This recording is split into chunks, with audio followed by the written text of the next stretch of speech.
आंसू, लहर, झरना तथा कामायनी जैसी छायावादी रचनाएं लिखने वाले तथा सज्जन, करुणालय, विशाख, अजातशत्रु, जन्मेजय का नाग यज्ञ, स्कंदगुप्त, चंद्रगुप्त आदि नाटकों के नाटककार तथा विलक्षण प्रतिभा संपन्न कवि जयशंकर प्रसाद की रचना देवसेना का गीत हमारी पाठ्य पुस्तक अंतरा में दिया गया है, जो कि उनके नाटक स्कंदगुप्त का अंश है।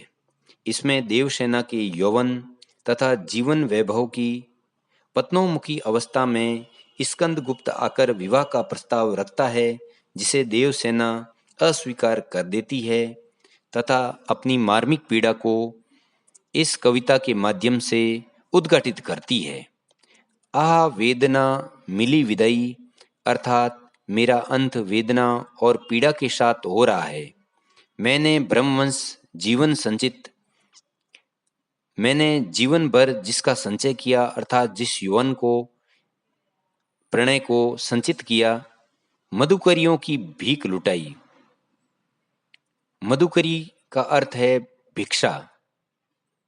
भीख में प्राप्त भिक्षा की भांति मैंने इसको लुटा दिया, अर्थात स्कंदगुप्त के प्रस्ताव को अस्वीकार करके इसके अस्तित्व को समाप्त कर दिया।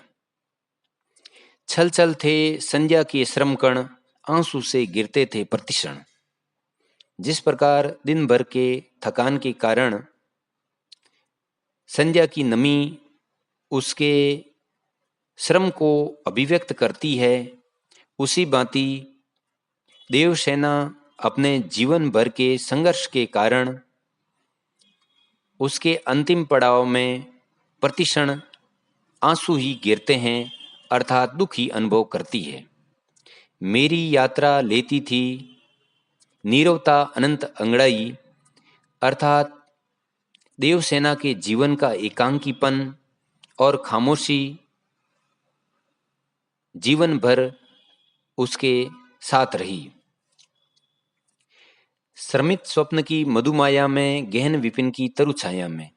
जिस प्रकार एक यात्री घने जंगल में पेड़ की छाया पाकर विश्राम की मुद्रा में थकावट के कारण सो जाता है, और उस अवस्था में पथिक उनिदी श्रुति में किसने ये विहाग की तान सुनाई, उस समय उस थके हुए पथिक को यदि कोई विहाग अर्थात अर्धरात्रि के समय गाए जाने वाला विहाग का तान सुनाएगा तो वह उसे पसंद नहीं करेगा।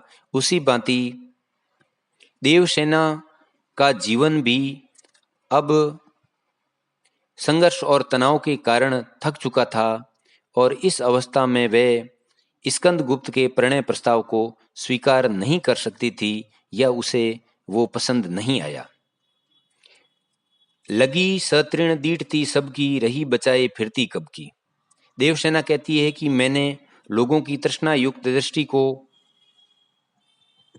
दृष्टि से अपने यौवन अवस्था को बचा कर रखा, इस आशा में कि कभी ना कभी मुझे स्कंदगुप्त मिल जाएंगे, परंतु मेरी आशा बावली तूने खो दी सकल कमाई, अर्थात स्कंदगुप्त के प्रस्ताव को अस्वीकार करके उसने अपने संचित किए गए यौवन के महत्व को खो दिया।